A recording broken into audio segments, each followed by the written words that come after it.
France Culture. Le cours de l'histoire. Xavier Mauduit. Dieu, file dans ta chambre. Histoire d'une pièce à soi. Quel chemin nous conduit jusqu'à la chambre? Parfois, elle se trouve au fond du couloir ou en haut de l'escalier de service pour les chambres de bonne. Ce qui nous y conduit, c'est le besoin de dormir ou le désir d'être seul ou à deux. Pour se retrouver, chambre d'ouvrier ou chambre royale, chambre nuptiale ou chambre d'enfant. Immense plaisir de recevoir l'historienne Michèle Perrault pour nous parler de la chambre. Michèle Perrault, historienne non pas en chambre, mais bien ancrée dans la vie.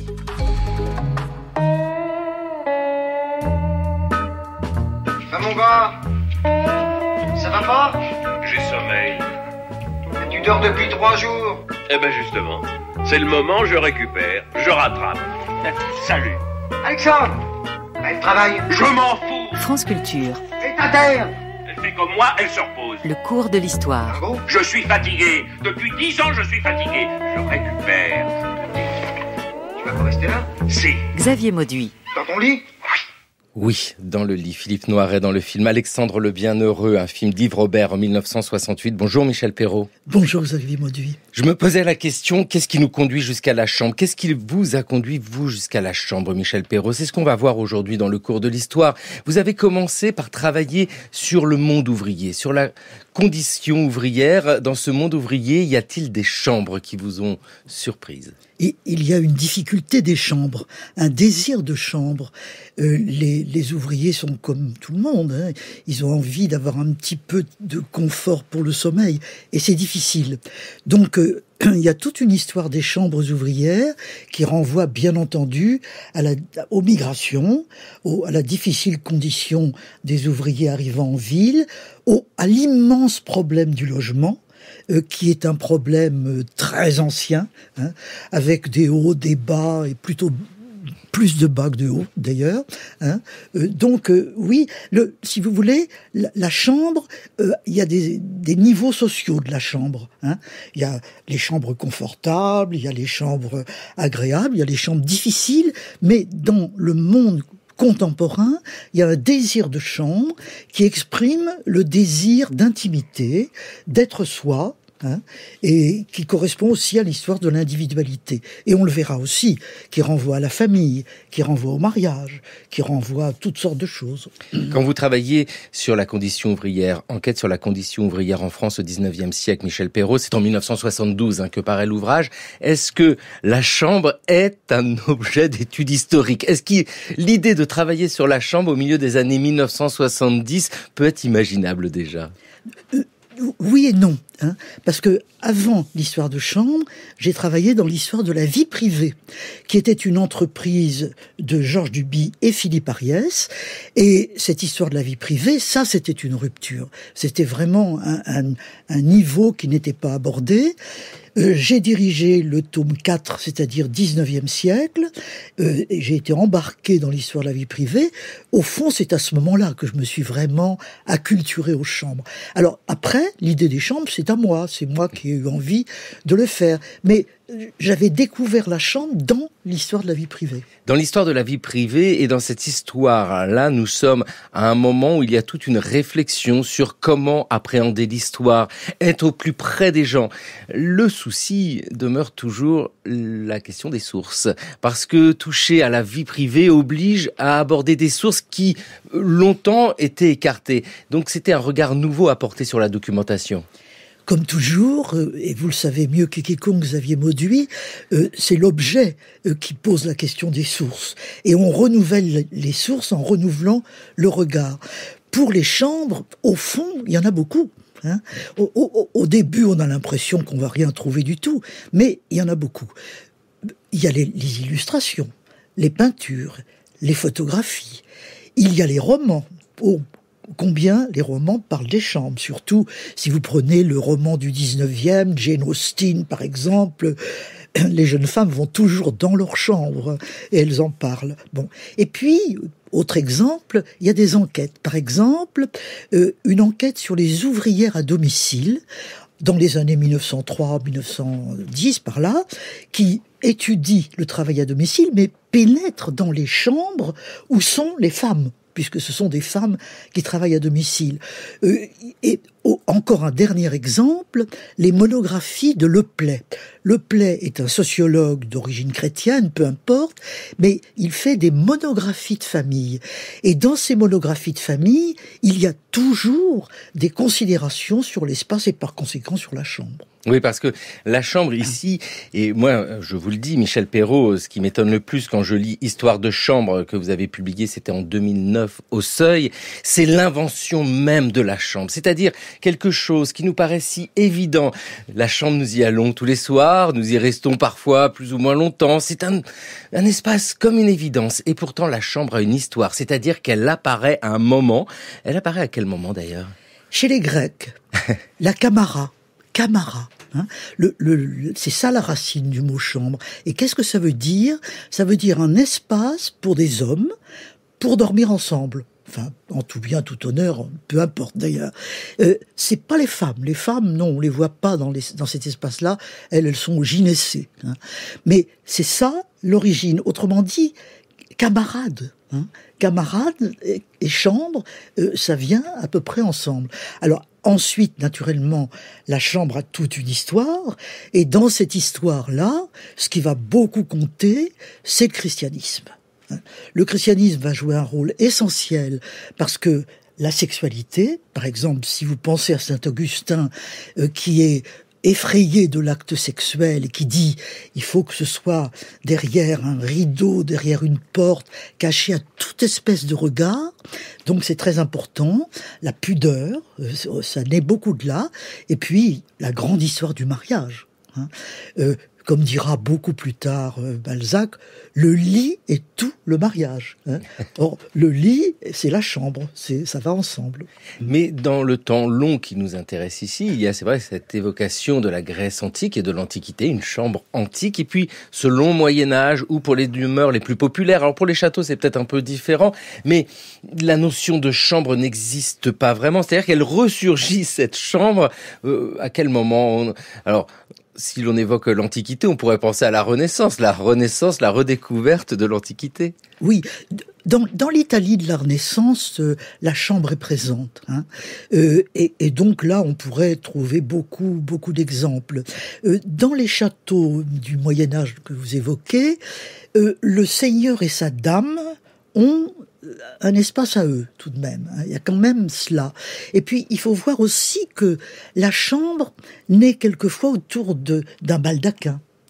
C'est le lit couvert qui est une espèce de préfiguration de la chambre. Là, on est enveloppé, on est caché. Et ensuite, alors, le lit, encore une fois, devient toute la chambre. Et dans les demeures médiévales, au moins pour le seigneur et sa dame, on trouve d'assez nombreux exemples tout de même. Et pour la Bretagne, il y a le lit clos. Alors, nous ne sommes pas chez les seigneurs, mais on va retrouver des procédés, des processus assez similaires. Tout à fait, absolument. Il y a, dans le monde rural, en général, c'est la salle commune, mais tout de même, dans la salle commune, il y a, pour le maître et maîtresse de maison, il y a un lit qui est quand même un petit peu à part, avec des rideaux, là encore, et le lit clos, chez les Bretons, alors là, vraiment une lisière en bois qui se déplace et qui assure l'intimité. Et d'ailleurs, ces lits clos étaient beaucoup plus grands que nous ne le croyons. C'était des espèces de petits espaces avec des étagères, on pouvait mettre des choses à l'intérieur. Autrement dit, le lit clos est presque une petite chambre dans l'espace commun.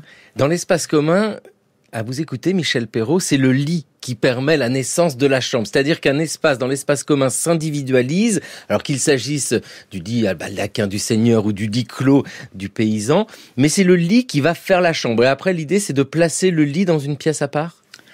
C'est ça. Absolument. Le lit d'abord, sa clôture, et puis progressivement, le lit exige, en somme, un espace autour de lui, et du coup, ça devient la chambre. Ça, c'est un petit peu comme ça. La genèse de la chambre, c'est un petit peu autour du lit. Avec Michel Perrault, votre étude, je l'ai dit, sur le monde ouvrier, sur la condition ouvrière, avec cette enquête sur la condition ouvrière en 1972, les ouvriers en grève aussi. Puis après, vous arrivez dans l'univers carcéral, l'univers de la prison, l'impossible prison, recherche sur le système pénitentiaire au 19e siècle. Pénitentiaire, quelques notes de musique. Michel Perrault, dans l'histoire des chambres, alors nous réfléchissons à la chambre au sein de la maison, au sein de l'appartement, mais il y a quand même des espaces très particuliers. Ici, c'est la cellule du prisonnier, et puis il y a, pour la nonne, là aussi, un espace très particulier. Alors, intéressant de mettre en relation ces espaces préexistants avant la chambre domestique telle que nous la connaissons. Oui, absolument. La cellule du moine ou de la religieuse préfigure en effet une forme de chambre, tout à fait, avec le côté, je dirais, le plus spirituel, le plus intellectuel de la chambre, un espace pour lire, prier, écrire, se sacrifier aussi, des pénitences, etc. Ça, c'est le côté religieux. Du côté de la prison, c'est plus compliqué parce que la cellule est devenue, l'encellulement, une forme de châtiment, en quelque sorte, une pénalité. Mais une pénalité souhaitée, mais jamais respectée. Parce que nous le savons bien, et nous le savons aujourd'hui, la surpopulation des prisons a toujours été un problème des prisons. Il y a toujours beaucoup plus de place, de gens qu'il n'y a de place, en réalité. Donc, la cellule, curieusement, elle peut parfois être un désir du prisonnier, parce que la promiscuité à longue durée est insupportable, effectivement. Et puis sur le temps long de l'histoire de la prison, la cellule individuelle est quelque chose, enfin individuelle à plusieurs individus, mais la notion même de cellule est quelque chose de récent. Pendant longtemps, c'était la prison, et puis tout le monde était dedans, et on dormait en commun, et c'était des dortoirs.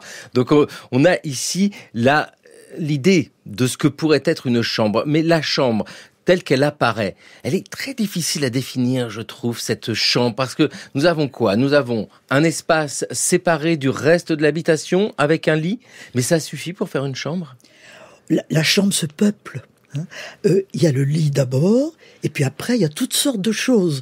Si bien que la chambre de la fin du 19e ou du 20e, elle est meublée.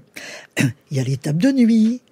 Il y a, ce qui est très important, surtout à l'époque où il y avait les pots de chambre à l'intérieur des tables de nuit, il y a le crucifix au-dessus, souvent, au-dessus du lit, une glace, une cheminée. Sur la cheminée, on met souvent les photos de la famille, parce que il y a toujours dans l'idée de la chambre l'intimité. On ne met pas dans la chambre n'importe quoi. On met des choses qu'on ne montrerait pas aux étrangers. Par exemple, justement, les photos de famille. Et puis, une petite table pour écrire. Par exemple, les femmes qui n'ont pas de bureau, elles écrivent dans leur chambre. Alors, elles ont une petite table pour écrire, la table à ouvrage. Autrement dit, cette chambre tend à se meubler.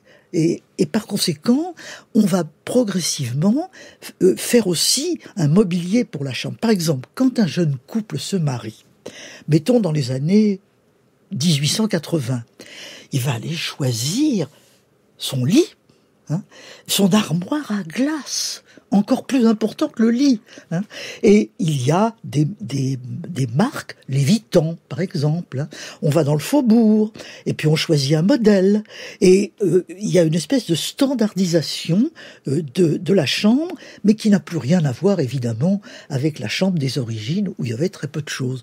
Donc la chambre est un espace qui vit, et qui vit en fonction des rapports entre les gens, le couple évidemment, et les besoins que l'on peut avoir. Oui, parce que le mobilier s'appelle lui-même chambre. Histoire de chambre, Michel Perrault, c'est votre ouvrage, et chambre, c'est au pluriel. C'est cela, aller acheter une chambre, c'est acheter l'ensemble du mobilier. Si c'est assorti, c'est encore mieux. Ah, bien sûr. Il faut que ce soit assorti. Il y a des modes. Il y a des catalogues, par exemple, on peut prendre des catalogues pour suivre l'évolution du lit. Moi, j'ai fait ça un peu pour voir, surtout à partir des années 1870-80. Alors là, véritablement, c'est l'âge, le grand âge de la chambre, en définitive. Avec la volonté d'avoir une chambre à soi, selon Virginia Woolf. Oui.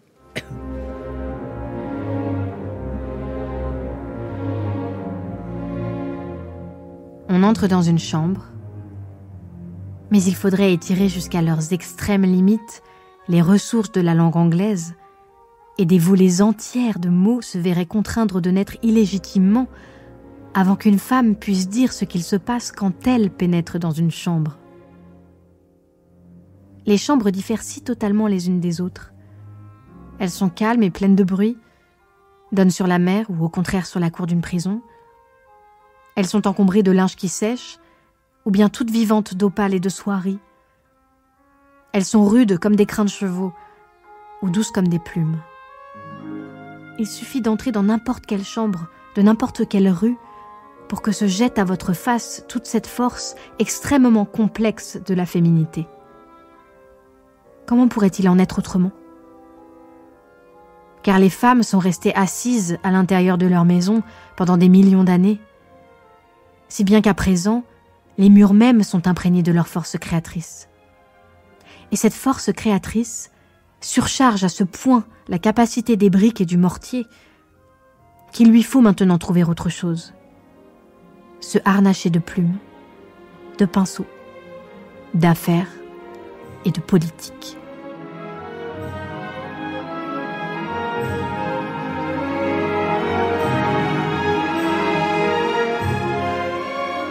Maëlys Ricordeau qui lisait ici Une chambre à soi de Virginia Woolf. Michel Perrault, ce texte, vous l'avez découvert bien avant d'écrire votre histoire de chambre. Ah oui, bien sûr.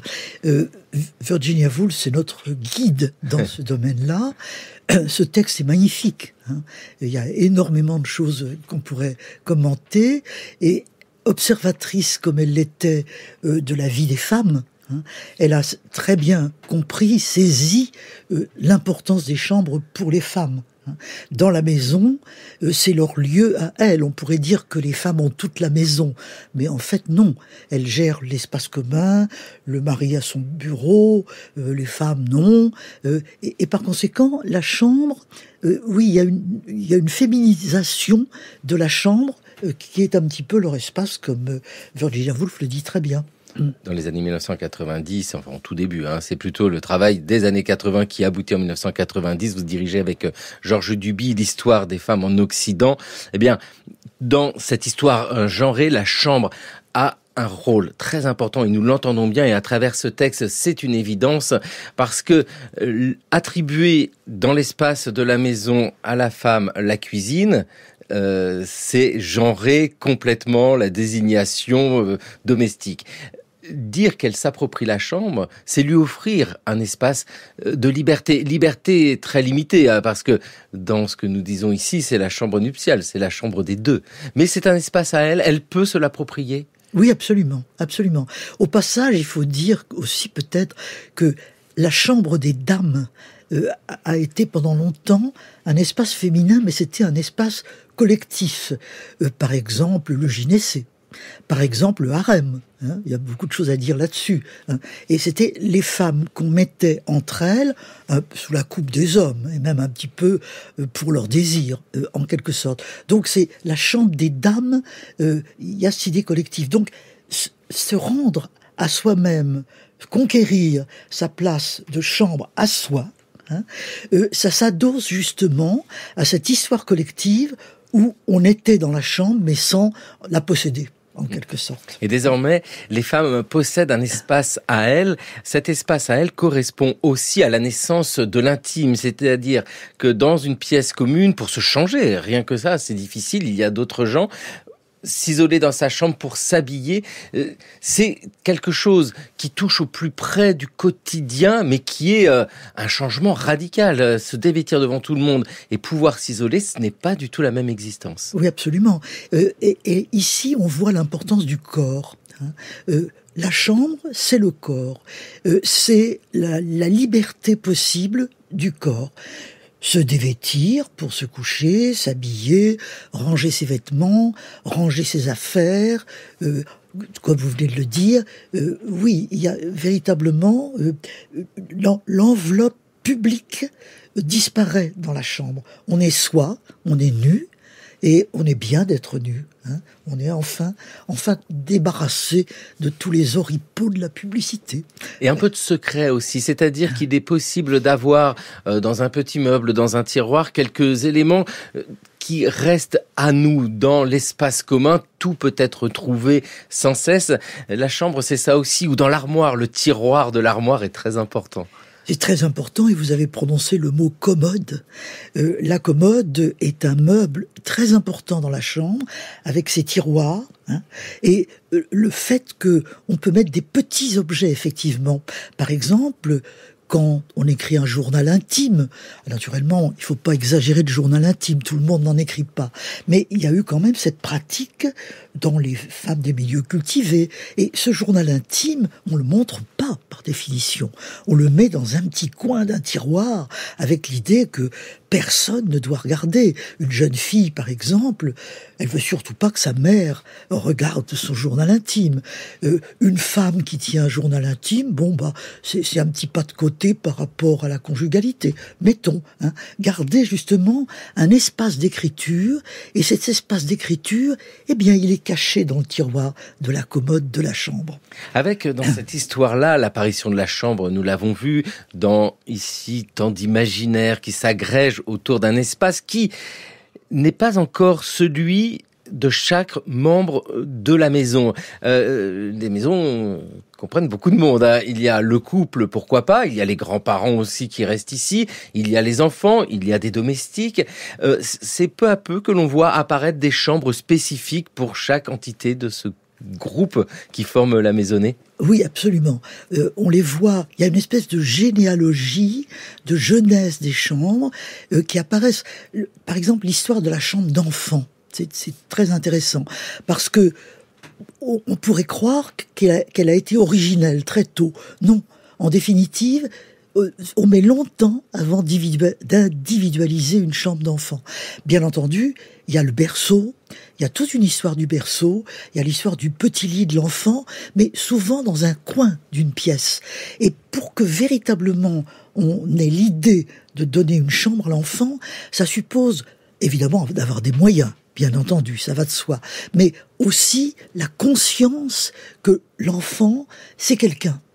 C'est un individu qui a besoin d'avoir pas seulement son lit, mais un espace pour jouer, par exemple. Et à travers l'histoire de la chambre d'enfant, c'est toute la conscience qu'on a de l'enfant qui s'esquisse, avec les meubles. Et là aussi, on voit qu'il y a des modèles de chambres d'enfants, à partir surtout de la fin du 19e. C'est à ce moment-là que la chambre d'enfant s'individualise beaucoup. Il y a des catalogues avec des modèles, qui là aussi représentent la conception qu'on se fait des sexes. La chambre de princesse pour les petites filles, la chambre de guerrier pour le petit garçon. Il y a une espèce de différence des sexes que l'on voit à travers les modèles de chambres d'enfants. Michel Perrault, et cela, on le voit encore aujourd'hui. On sait bien que cela est resté. Et ici, vous évoquez ces catalogues, nous avons évoqué la littérature. L'historienne que vous êtes est obligée d'aller explorer, mais c'est la démarche même de l'histoire, on le sait, une grande variété de sources pour saisir la chambre, parce que il n'y a pas ici quelque chose qui vous est donné clé en main. Il faut aller voir les plans des architectes, il faut explorer, et surtout, il faut avoir la ruse de l'historienne pour essayer de saisir ce qu'est la chambre. Et ça vous oblige, j'imagine, à avoir comme ça tout un panorama de sources, et c'est à la croisée de ces sources que se construit la chambre. Absolument. C'est une véritable quête. Et c'est une quête plaisante, c'est assez amusant, assez agréable, y compris, je sais que vous vous intéressez beaucoup au roman policier, que vous allez faire des émissions là-dessus, mais le roman policier est très intéressant pour les chambres, parce que les policiers, il y a beaucoup de crimes qui se produisent dans les chambres. C'est un lieu de crime, une scène de crime. Alors, dans la chambre, trouver les traces du crime, trouver l'arrivée du criminel, la manière dont il se cache, dont il cache les objets, il y a beaucoup de choses dans les romans policiers. Voilà encore une source pour les chambres. Voilà, il faut explorer toutes ces sources, et parmi les sources les plus parlantes, évidemment, la littérature.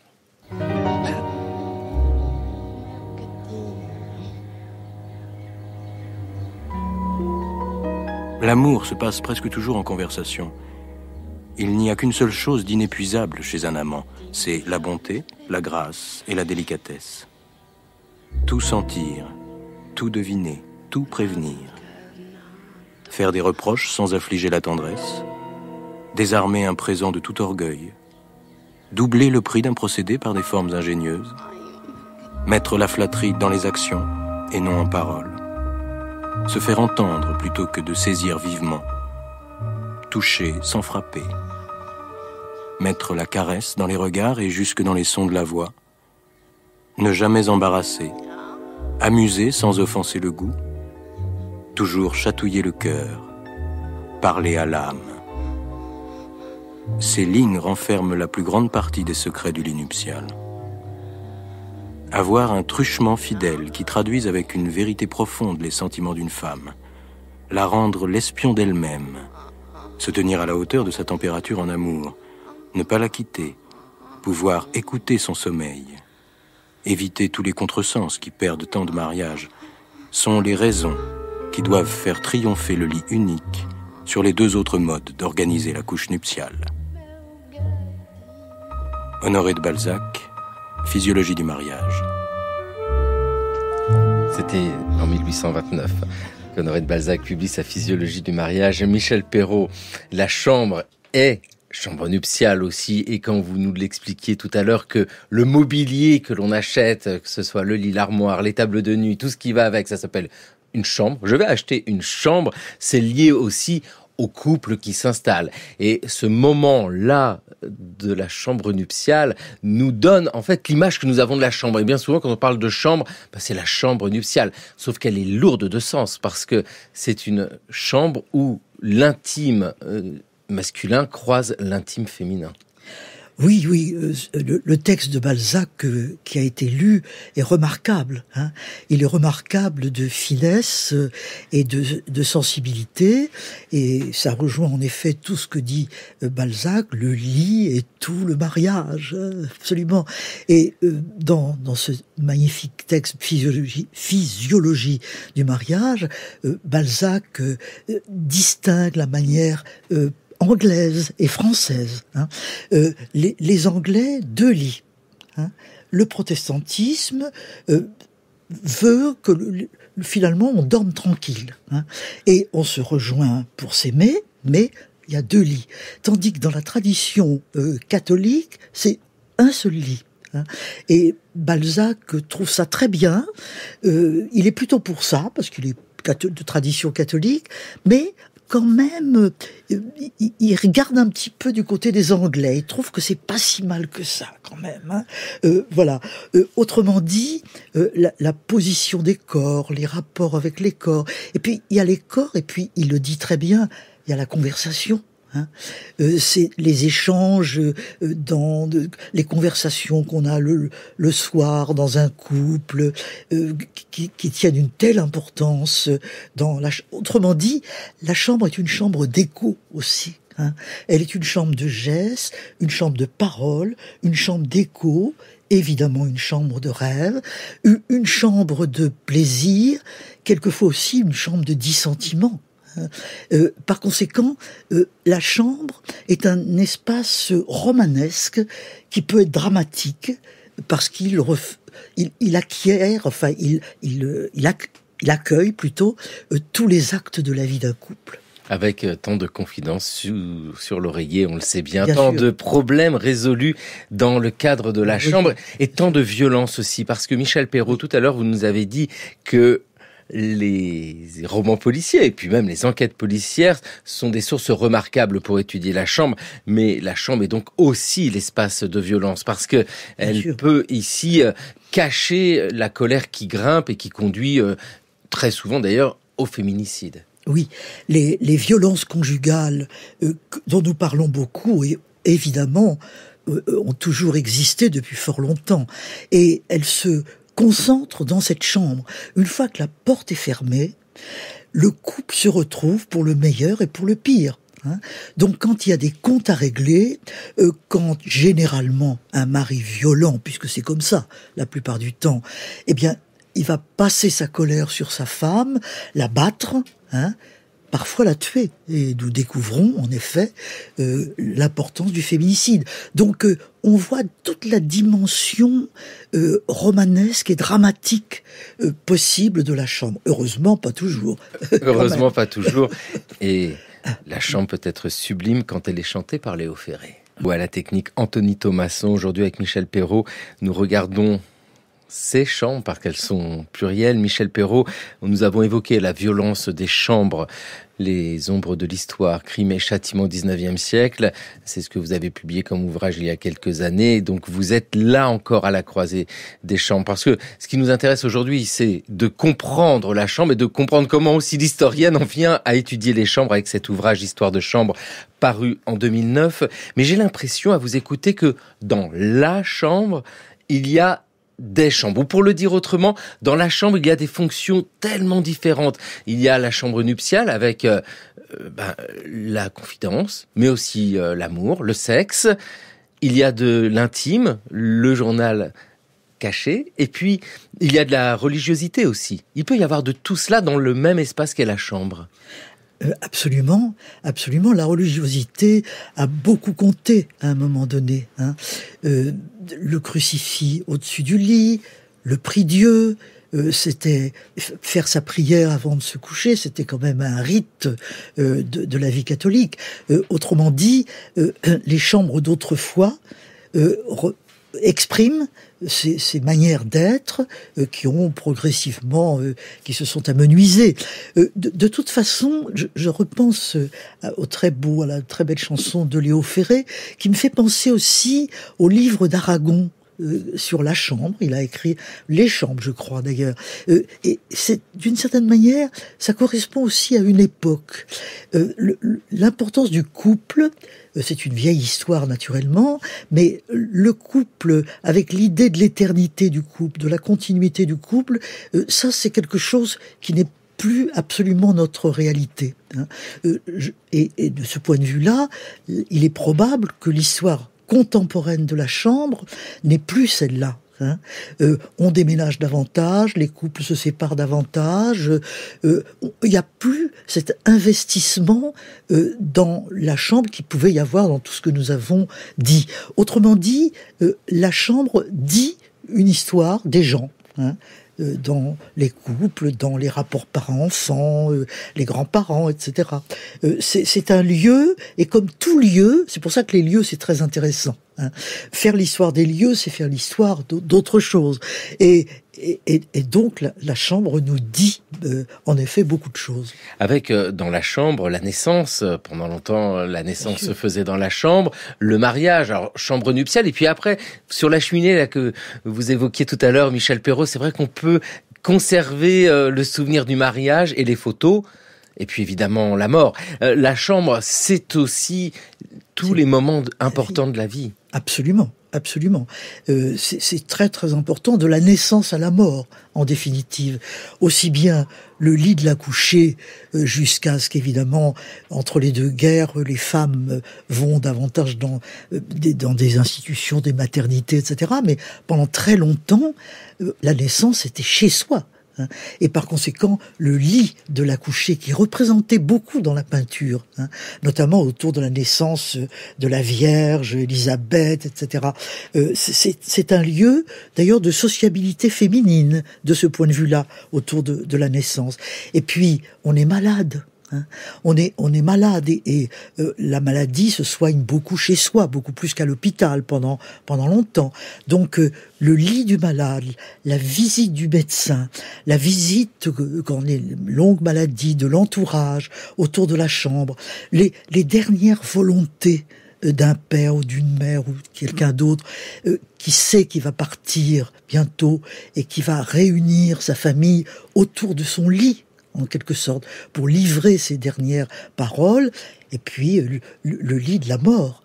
Mourir chez soi a été quand même pendant très très longtemps une pratique qui évidemment s'amenuise devant l'hôpital, puisque il y a beaucoup d'opérations, et l'hôpital devient évidemment une nécessité, mais avec souvent, aujourd'hui encore, le désir de mourir chez soi.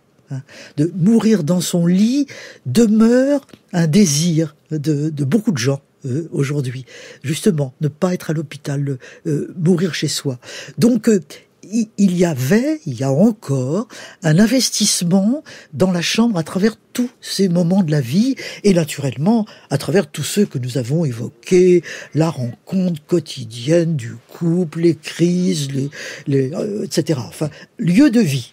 Lieu de vie, lieu d'histoire. Lieu de vie, lieu d'histoire. Et Michel Perrault, je le redis, mais savoir que la chambre apparaît à un moment de notre histoire et sur le temps long, c'est vraiment hier, 16e, 17e siècle, où là ça s'impose peu à peu, ça nous laisse percevoir combien le quotidien de nos ancêtres a pu changer. Avoir une chambre à soi, ce n'est pas mener la même existence.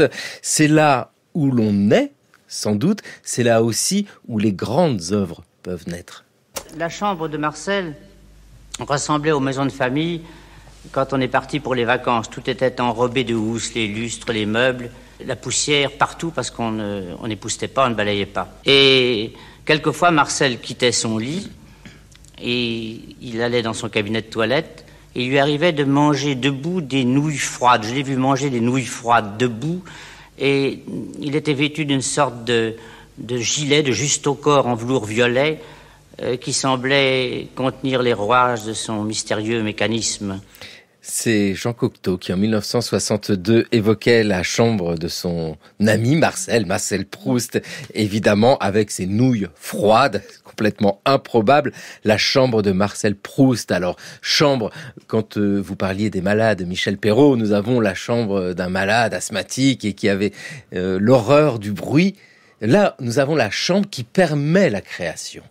Ah oui, Proust et la chambre, on peut écrire un livre entier là-dessus.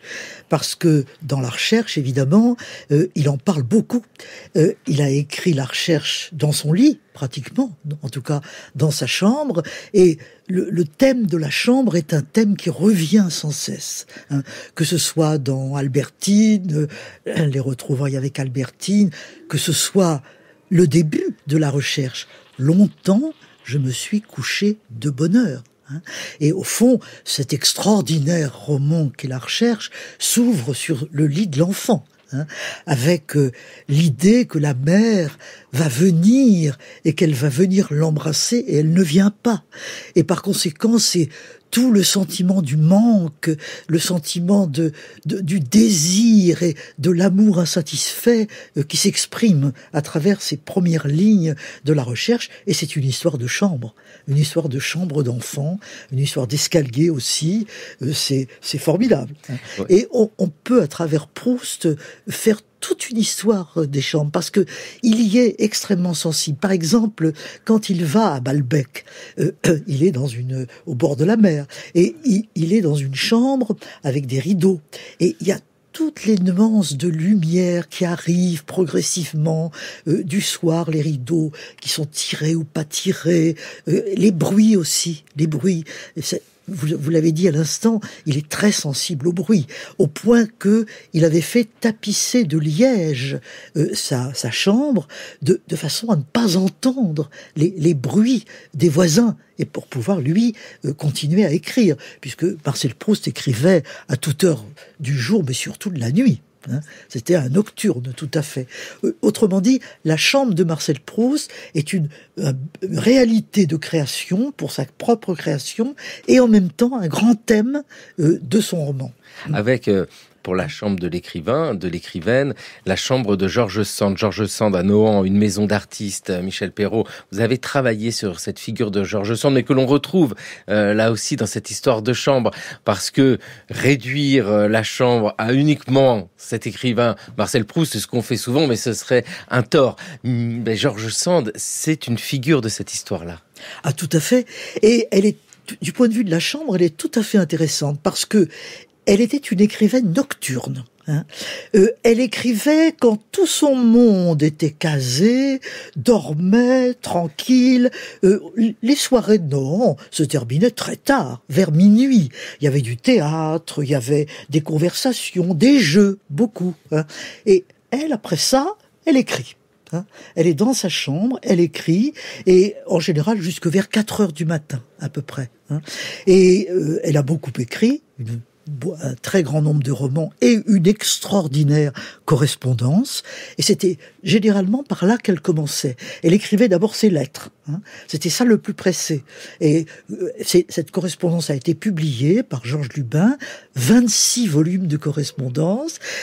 Et ces 26 volumes de correspondance, donc des milliers de lettres, ont été écrits le soir, dans la chambre de Nohant, que l'on peut voir aujourd'hui, qui existe toujours et que l'on peut visiter. L'activité nocturne, l'écriture, la correspondance, il est certain que aujourd'hui, avec nos mails, nous ne laisserons peut-être pas de si belles correspondances. Tous ces échanges sont admirables, mais peut-on dire que cet espace chambre, cet espace à soi, permet aussi peut-être, sans doute, cette création, alors par la correspondance ou par la littérature, parce que c'est comme un espace protégé où peut-être il est possible d'un peu plus se livrer. Absolument. Les écrivains, pour écrire, ont besoin de solitude. Et cette solitude, bon, ils n'ont pas nécessairement un bureau. D'ailleurs, même la conception de bureau n'est pas leur fait, en définitive. Donc, l'écriture dans la chambre est vraiment un acte absolument courant de beaucoup d'écrivains, surtout beaucoup d'écrivains qui n'ont pas tellement d'argent en plus. Quand je pense à Kafka, le rapport de Kafka avec la chambre est passionnant, parce que Kafka avait une famille assez pauvre, qui d'ailleurs ne considérait pas son travail d'écriture comme essentiel, et lui ne pensait qu'à ça. Par conséquent, arriver à se lever dans un coin pour écrire, c'était une préoccupation constante de Kafka. Et quand il réussissait à avoir une chambre, il était extrêmement heureux. Oui. C'était vraiment très très heureux. Quel contraste avec la chambre royale, cette chambre d'apparat, parce que nous avons les images en tête, le lever du roi, le coucher du roi. Nous avons ici une chambre qui est, mais bien loin de l'intime, dans le Versailles de Louis XIV. Cette chambre-là, c'est une chambre d'exception, même si, avec les écrivains, et dans le cas de Marcel Proust, c'est un bon exemple, la chambre peut être un lieu pour recevoir. Oui, absolument. Et la chambre du roi, au fond, il y en a deux. Il y a la chambre publique, et c'est cette chambre publique dont on parle surtout. Le roi reçoit dans sa chambre, il y a toutes sortes de distinctions accordées dans la chambre. Par exemple, celui qui va tendre la chemise, qui va mettre la manche de droite, la manche de gauche, qui va donner les escarpins. C'est un rituel, évidemment. Et la chambre est un lieu de rituel très important. Mais le roi ne dort pas dans cette chambre publique. Une fois que tout ça est fini, le lever, bien sûr, le coucher du roi, le roi quitte sa chambre. Et là, qui va-t-il rejoindre ? Une femme. Ça peut être la reine. Ça a été la reine beaucoup. Faut pas oublier qu'il lui a fait aussi beaucoup d'enfants à la reine. Et puis il avait une conscience du devoir conjugal. Il fallait quand même rendre visite à la reine. Mais enfin, il avait des maîtresses. Et la maîtresse était à peu près sur le même palier. Il était tout à fait admis que Louis XIV allait voir sa maîtresse. Alors, ça a changé à l'époque de Madame de Maintenon. Parce qu'avec Madame de Maintenon, on ne riait pas. Et par conséquent, là, la chambre de Madame de Maintenon, c'est une chambre conjugale presque bourgeoise, où le roi vient et reste tranquille la nuit. Il est plus âgé, il a moins de désir peut-être, avec Madame de Maintenon. Et il y a aussi, on sait beaucoup de choses sur la chambre de Madame de Maintenon, ce qui s'y passait.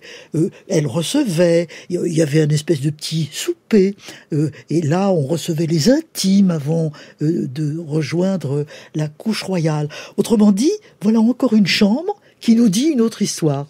Oui, parce que la chambre, aujourd'hui, dans nos maisons, dans nos appartements, quand on reçoit des gens, c'est bien souvent pour laisser les manteaux sur le lit, parce qu'on ne sait pas où les mettre pour les inviter. Mais l'idée qu'une chambre puisse être un lieu de réception, ça, c'est quelque chose qui a traversé le temps. Ça s'est perdu il y a pas longtemps, mais l'idée de recevoir ses amis dans sa chambre, à part les soirées pyjama, ça a un peu disparu aujourd'hui. Ah oui, tout à fait, absolument, absolument. Mais la réception dans la chambre a été longtemps très importante. La tradition en remonte peut-être à Madame de Rambouillet, la chambre bleue. Madame de Rambouillet, précieuse, comme on disait, recevait dans sa chambre. Et elle instituait même un rituel. Par exemple, elle admettait les hommes, il s'agissait de conversations, etc., mais à condition qu'ils laissent les armes et les bottes à l'entrée. Il fallait être polissé pour entrer dans la chambre bleue. Et là, il y avait des sièges autour du lit où elle était installée sur son lit, et tout le monde s'installait sur des fauteuils autour du lit de Madame de Rambouillet. Alors, ça, c'est quelque chose qui s'est conservé longtemps, et notamment dans l'aristocratie ou dans la grande bourgeoisie, eh bien, on mettait des sièges dans la chambre pour continuer à recevoir dans la chambre. Et cette tradition a perduré jusque vers le milieu du XIXe siècle et a disparu, progressivement a disparu. En devenant bourgeoise, la chambre est devenue complètement conjugale et n'a plus à laisser les gens un peu en dehors. Et à ce moment-là, la porte, la clé, la fermeture à clé de la porte, ça devient quelque chose de très très important. Nous avons commencé, Michel Perrault, notre conversation en évoquant le monde ouvrier, la condition ouvrière, et vous nous avez dit que la chambre y était importante, avec bien sûr cette chambre modèle aristocratique, mais le modèle aristocratique est ce modèle qui pousse la bourgeoisie à copier en l'adaptant, et bien ainsi, on va retrouver dans ce monde bourgeois aussi le désir de chambre, mais pas un désir ostentatoire, c'est juste là maintenant une question de confort, simplement de vivre décemment, ne pas être entassés tous dans la même pièce. Oui, absolument. Et le monde ouvrier, la bourgeoisie ou les enquêteurs, au XIXe siècle, le peignent comme promiscuité, une espèce d'animalité dans la promiscuité. Mais les ouvriers ne désiraient pas ça du tout. Ils la subissaient, cette promiscuité, ils étaient bien obligés. Le logement coûtant extrêmement cher, se loger en ville étant très compliqué, bah oui, on s'entassait. Mais le désir d'intimité progresse beaucoup dans le monde ouvrier, et avoir une chambre à soi, pouvoir séparer le coucher des parents et des enfants. C'est la première chose. On sent bien que là, c'est quelque chose qui n'est pas bien, c'est pas beau, enfin voilà. Et puis, séparer le coucher des filles et des garçons. Autrement dit, il y a l'idée de comment on couche, voilà.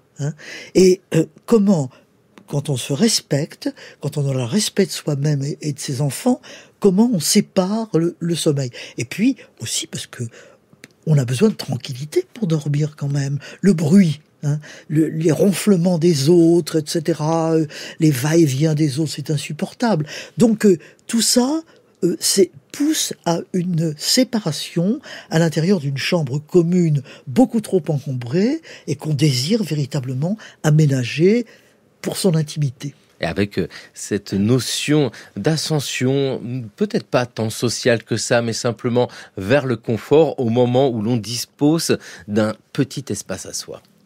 J'habite dans un HLM, nous occupons un F3. Nous n'avons pas encore d'enfants et je trouve que ce logement est assez grand pour nous. J'habite aussi à un F3 et nous sommes 3 dans la famille. C'est assez suffisant pour nous. J'habite à un F4 et nous sommes 4 enfants à la maison. Donc les chambres ne sont pas suffisantes pour tous les enfants. Et mes 3 sœurs occupent une chambre, ça fait un peu dortoir, n'est-ce pas? J'avais une chambre de jeune fille. Ensuite, quand je suis allée au lycée, j'étais pensionnaire. Alors là, j'avais une chambre à moi toute seule. Ensuite, je me suis mariée et nous avons été obligés d'habiter avec ma belle-mère. Mon père et ma mère ont leur chambre. Et puis, mon frère et moi, nous avons un divan-lit dans la salle à manger. Quand vous étiez petite, vous habitiez déjà en HLM? Non, j'habitais dans un vieux quartier d'Ormilly, 2 pièces avec mes parents. J'avais 4 frères et nous habitions dans 2 pièces vraiment à l'étroit. Mes parents et mes 3 frères couchaient dans la même chambre et moi dans la cuisine, près du feu. J'avais toujours peur. Est-ce que c'était ce qu'on baptisait un taudis déjà? Oui, c'était un taudis. Nous étions en 1965. Le logement chez les jeunes. L'ORTF s'intéressait dans ces années 1960 à ces chambres ici on l'entend, et il y a quand même, Michel Perrault, encore aujourd'hui, la pleine conscience que de disposer d'une chambre à soi demeure un luxe. C'est pas une évidence, hein. Ça nécessite d'avoir un appartement, les loyers sont chers, et donc aujourd'hui encore, c'est un vrai questionnement. Tout à fait, et ces témoignages sont passionnants, et c'est pas inintéressant de penser que c'est les années 60 où il y avait une crise du logement. Encore une fois, il y en a toujours des crises du logement, mais elle était suraiguë à cette époque-là, et ça, comme on le voit dans ce qui est dit, la construction des HLM qui se diffuse beaucoup, et dans les HLM, ça n'a pas été évident tout de suite qu'il y ait des chambres en grand nombre, et les gens se plaignent là d'être obligés d'être avec son frère, avec ses grands-parents, avec les parents, etc., etc. Et je pense que chacun, peut-être plus maintenant, mais dans les générations précédentes, la manière dont on a dormi, le moment où on a eu une chambre à soi, où on s'est séparé d'une sœur, d'un frère, enfin ça dépend. Tout ça fait des histoires. Il y a des souvenirs de la manière dont on a dormi, et quand on a la chambre à soi, oui, ça demeure quand même une époque importante. Il y a une lycéenne qui dit j'étais au lycée, alors j'ai eu ma chambre. Et il y a aussi l'idée que les adolescents, l'adolescence est un moment où on considère tout de même que il faut que l'adolescent ait une chambre, et pour son travail, pour écouter de la musique, etc. Mais on peut pas toujours. On peut pas toujours. Donc le désir demeure, la réalisation est parfois difficile. Les chambres dans lesquelles nous sommes passés nous ont marqués, ça c'est certain. C'est un jeu rigolo d'ailleurs, le soir quand on se couche, de faire la liste des chambres dans lesquelles nous avons dormi. Vous vous souvenez, vous, Michel Perrault, de chambres remarquables qui ont marqué votre vie? Cette chambre-là, elle a été importante. Ah, oui, bien sûr. Je me souviens de mes chambres d'enfants, très bien, du parcours, de la diversité de ces chambres, de la commode dans laquelle je rangeais mes affaires, bien sûr. J'ai mon histoire de chambre, comme la plupart des gens, mais vous aviez dit quelque chose d'intéressant. Que chacun, on pouvait se remémorer toutes ses chambres. Oui, c'est ça. Oui. Et Pérec, je me souviens de toutes les chambres où j'ai dormi, dit-il. Et il entreprend de faire une histoire de ces chambres où il a dormi. C'est un très beau texte de Pérec dans Espèce d'espace. Vraiment très intéressant. C'est vrai que à travers Marcel Proust, à travers Pérec aussi, on va retrouver l'évocation de la chambre, de l'écrivain, de la création. Et puis, pour finir, Michel Perrault, c'est peut-être l'endroit où on est le plus en sécurité, et on l'a bien dit, la violence existe aussi dans la chambre et c'est un véritable enfer. Mais l'espoir idéal, c'est d'avoir ce moment un peu coupé du monde où la porte est éventuellement fermée, les fenêtres sont fermées, on se couche dans son lit et là on est en sécurité. On est peut-être au moment de fermer les yeux avec soi-même ou dans les bras de la personne que l'on aime. Oui, et puis les portes de la nuit qui s'ouvrent, les portes du rêve. On n'a pas beaucoup parlé du rêve, bien sûr, parce que c'est une part obscure, mais enfin, dans la chambre, il y a le rêve. Et le rêve est une grande partie de notre vie. Nous nous raccrochons à nos rêves, quelquefois ils nous fuient, et pourtant c'est important pour nous. Et c'est dans cette chambre que règne le rêve, et que le rêve nous fuit aussi. Avec tant de temps passé durant notre existence dans une chambre, Michel Perrault, vous étudiez avec Histoire de chambre, et je le rappelle, chambre plurielle, en fait une grande partie de nos existences. Merci vivement à vous d'être venu dans le cours de l'histoire. Merci à vous de m'avoir parlé des chambres. Merci beaucoup. Tellement important de vous avoir, Michel Perrault. L'histoire de chambre, l'histoire de toutes ces chambres entre dans cette série consacrée à la maison. Et prochain épisode dans le cours de l'histoire, il va être question de meubler un peu tout cela, meubler son intérieur. Une histoire utile et agréable. Nous arrivons du Grand Palais où vient de s'ouvrir le salon des arts ménagers. Ah, et c'est de ce salon que vous voulez venir nous parler ce soir. Mais pourquoi pas? Ah, parce qu'en général, nous parlons d'art avec un A majuscule. Il faut vous dire qu'il n'y a pas au Grand Palais que des meubles de cuisine et des machines à laver. Mais on y trouve aussi une grande galerie consacrée au foyer d'aujourd'hui, c'est-à-dire à des ensembles mobiliers réalisés par nos meilleurs décorateurs modernes.